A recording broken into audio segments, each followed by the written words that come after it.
Aujourd'hui, celui qui n'est pas musulman, animiste, bouddhiste, branamiste ou témoin de Jéhovah s'est dit chrétien. Mon frère, tu t'es dit chrétien parce que tu es membre d'une église. Tu dis que tu es chrétien parce que tu es baptisé et confirmé. Tu dis que tu es chrétien parce que tu as fait une école théologique ou une école biblique. Tu dis que tu es chrétien parce que tes parents sont chrétiens. Tu dis que tu es 100% catholique, protestant, baptiste, évangélique ou même pentecôtiste. Tu dis que tu es chrétien parce que tu as reçu tous les sacrements. Tu dis que tu es chrétien parce que tu donnes tout ton argent à l'église. Tu dis que tu es chrétien parce que le pasteur dit que tu es un bon chrétien. Tu dis que tu es chrétien parce que tu chantes à la chorale. Tu dis que tu es chrétien parce que ton père est ancien au pasteur. Mais alors, tu es chrétien et tu mens en jurant au nom des dieux. Tu es chrétien et tu commets l'adultère et la fornication. Tu es chrétien et tu regardes des films malsains. Tu es chrétien et tu te masturbes. Tu es chrétien et tu fais la cour à tous ceux ou celles qui te plaisent. Tu es chrétien et tu ne recherches Dieu que les dimanches matins. Tu es chrétien et tu ne peux t'empêcher de voler au travail. Tu es chrétien et tu es connu comme bagarreur dans ton quartier. Tu es chrétien et tu es connu comme querelleuse dans ton entourage. Tu es chrétien et tu insultes tout le monde. Tu es chrétien et tu consultes les marabouts et les magiciens. Tu es chrétien et tu vas au village soulever les crânes de tes parents pour enlever la malchance. Tu es chrétien et tu frappes ta femme tout le soir. Tu es chrétien et tu te vantes du nombre de bouteilles d'alcool que tu peux prendre. Tu es chrétien et tu fais partie d'un cercle d'influence, Rose-Croix, Formation, Rotary et autres. Tout simplement parce que tu es assoiffé d'argent et de pouvoir. Oui, tu es chrétien, tu prends plaisir à faire ces choses et à les refaire encore sans regret. D'autant plus que le soir avant de te coucher, ou encore plus fort le dimanche matin, tu vas demander pardon à Dieu pendant les cultes et il te pardonnera parce que la chair est faible et l'esprit est disposé. Ça fait mal. Soyons sérieux. Dieu est-il devenu notre jouet?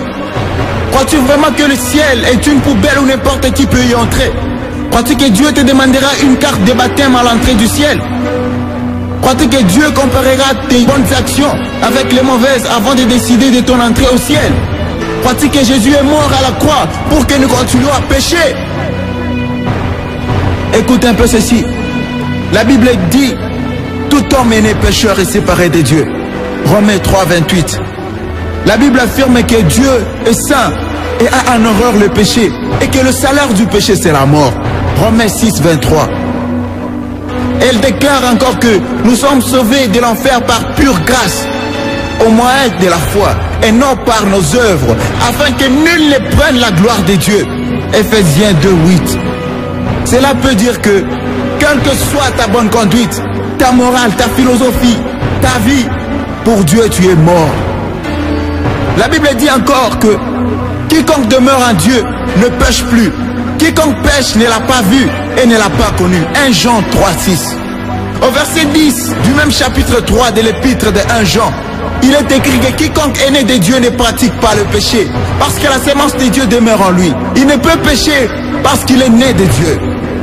Lorsqu'on parle de pratique, on parle de quelque chose qu'on a l'habitude de faire, ou alors qu'on fait au quotidien. Cela dit ce passage.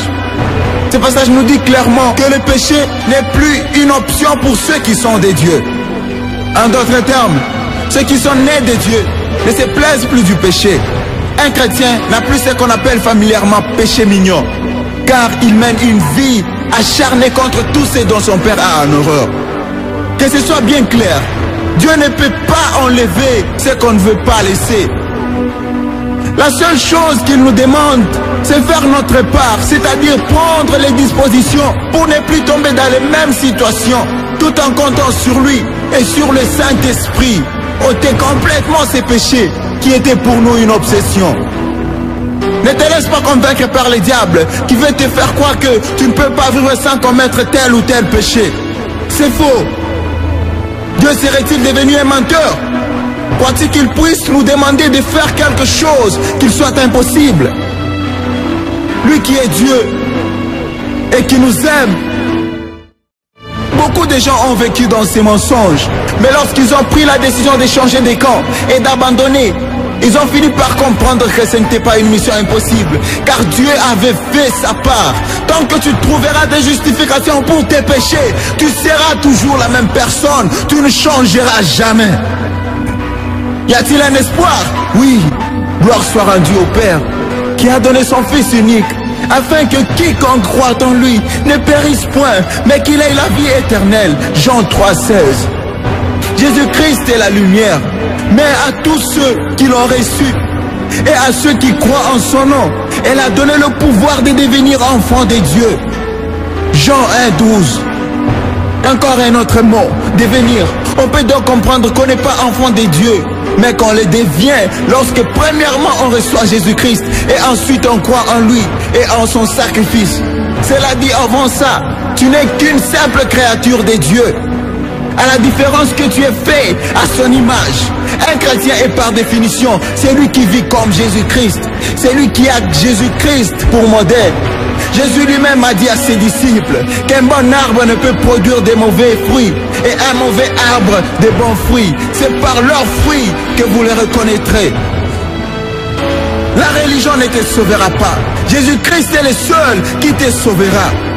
Si tu veux devenir un vrai enfant de Dieu et un véritable chrétien, voici trois démarches à suivre. 1. Confesse tous tes péchés à Dieu, en lui disant que tu regrettes de les avoir commis. 2. Demande à Jésus-Christ de venir habiter dans ton cœur et dis-lui que tu acceptes de faire de lui ton sauveur, ton Seigneur, selon qu'il dit lui-même dans Apocalypse 3,20.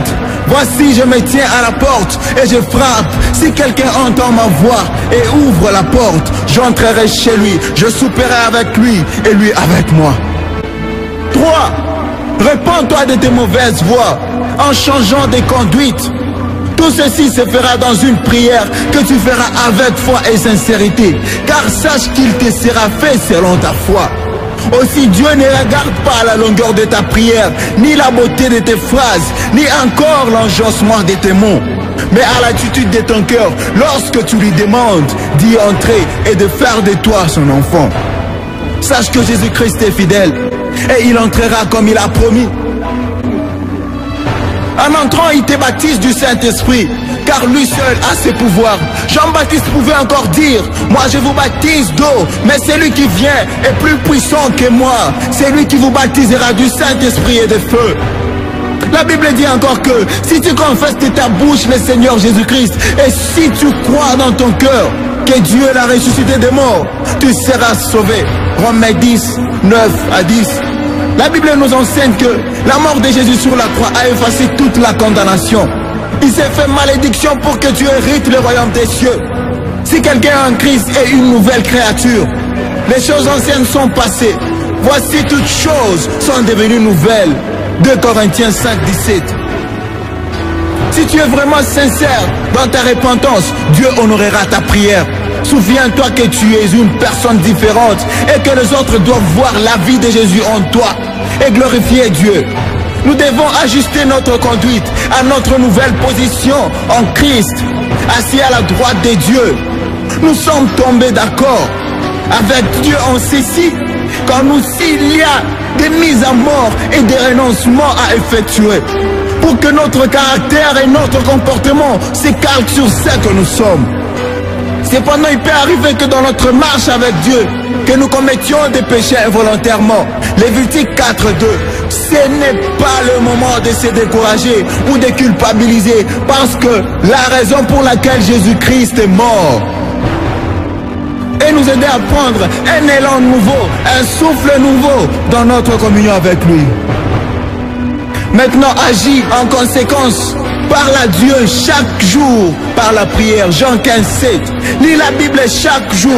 Acte 17, 11. Obéis à Dieu moment après moment. Jean 14, 21. Témoigne de Jésus par ta vie et par tes paroles. Matthieu 4, 19. Jean 15, 8. Fais confiance à Dieu pour chaque détail de ta vie.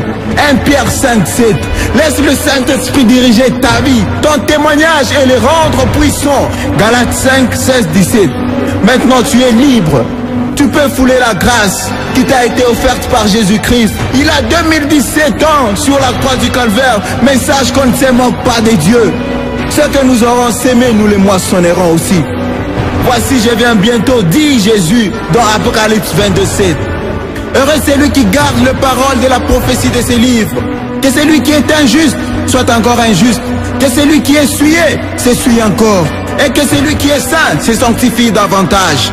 Voici, je viens bientôt, et ma rétribution est avec moi, pour rendre à chacun selon ce que son œuvre. Je suis l'alpha et l'oméga, le premier et le dernier, le commencement et la fin. Heureux ceux qui lavent leurs robes afin d'avoir droit à l'arbre de vie et d'entrer dans les portes dans la ville.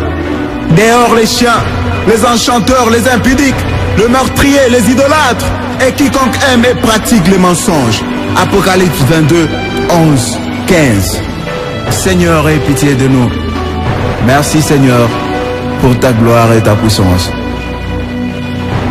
Merci pour tout le temps que tu nous accordes. Merci pour la vie que tu nous accordes, Seigneur.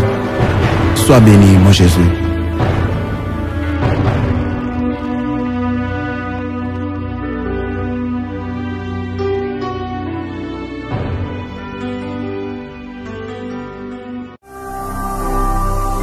Ne manquez pas de vous abonner à notre chaîne YouTube Jésus-Christ TV, en cliquant sur le bouton s'abonner, juste au bas de la fenêtre de cette vidéo. Ainsi, vous recevrez automatiquement nos nouvelles vidéos, et vous ne raterez aucune. Vous connaîtrez la vérité, et la vérité vous affranchira. Jean 8, 32.